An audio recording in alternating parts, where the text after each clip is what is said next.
Pig book today. The book is an annual list of lawmakers it considers the worst porkers. Even more of a reason to throw Tea Party protests, right? Well, let's ask Andrew Wilkow, host of the Wilkow Majority on Sirius Radio and headline speaker with Newt Gingrich at the New York City Tea Party.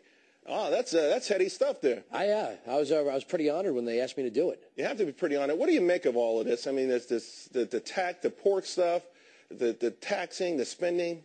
I think if you guys just ran a graphic with a poll number, I think we're long past Republicans fighting with Democrats and independents and libertarians. I think this is the American people, regular, average, working people, right, just saying, you know what, this is too much. You're borrowing too much. You're spending too much. We don't know who's going to pay this back, where it's going to come from. Well, we kind of know who's going to pay it. Well, we kind of know that a shrinking percentage of people are going to pay it back. And we're betting against the success. We keep hearing people say, you know, this is taking from our children and grandchildren. Well, actually, it's taking from the success of our children and grandchildren, that their lives are not going to be as enjoyable when they don't retain the lion's share of their income. I mean, you might have a low-income family, right, whose child goes out and becomes a superstar, right, in the economy, and then they're going to have to make twice as much to get half as, you know. And you know, it's interesting because on that topic, it seemed like at one point all Americans sort of, you know, relish the idea that you can start with nothing and make something.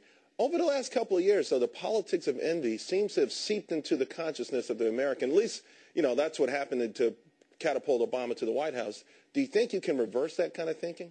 I think you can, because when you see the jobs drying up and you realize that all along the supply chain, from any product from beginning to end, gets more and more expensive, it becomes almost impossible to believe that the government can keep making things, whether it be labor, agriculture products, anything, more expensive, and there's still going to be jobs. There are still going to be people needed to provide labor in the production. I think the government understands that. At least Obama understands that. But I think the whole thing is who controls the labor, how the money is distributed. In other words, you know, no one should make more than maybe $200,000 or $300,000 a year, where no one should make less than. Well, you can't set those floors and ceilings. It can't be done. When the government, the free market should do that. The free market should do that. But when you have a nod towards equality, and equality is a good thing, but if it's priority number one, a government, especially governing a population the size of the United States, cannot make everyone equally wealthy and successful,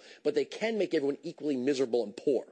So if equality is priority one, equality, economic equality, you can make everyone equally poor, but you can't make everyone equally rich. Andrew, this is a huge grassroots movement. Absolutely. But is there any figurehead, is someone emerging, particularly in Washington, in politics, is anyone willing to stand up? Is there someone on Capitol Hill that will stand up and stand side by side with all the people that are going to be protesting tomorrow? You mean is someone going? Is there like a politician out there, like, you know, who's willing to Senator Jim DeMint is great when it comes to the economy. We know Mitt Romney has the private sector experience to. You don't hear those voices. I mean, Jim DeMint's on, and he's on our channel all the time. But you just don't really feel like, you know, no one is really standing up to the president just yet. Well, he's still politically popular. And you can argue against popularity all you want, but it's not going to get you anywhere. The fact of the matter is he's a popular man. People like the president. Right. He seems like a likable guy, the kind of guy, you know, they run polls, you have a beer with.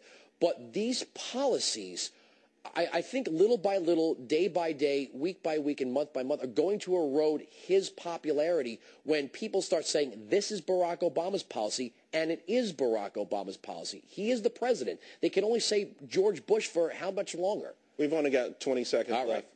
Tomorrow, will that be the beginning of something big, or will it be the peak of a movement that comes and goes? I think tomorrow people are going to become fully aware of their federal government and its burden on them and their families. Thank you very much. Andrew Wilkow.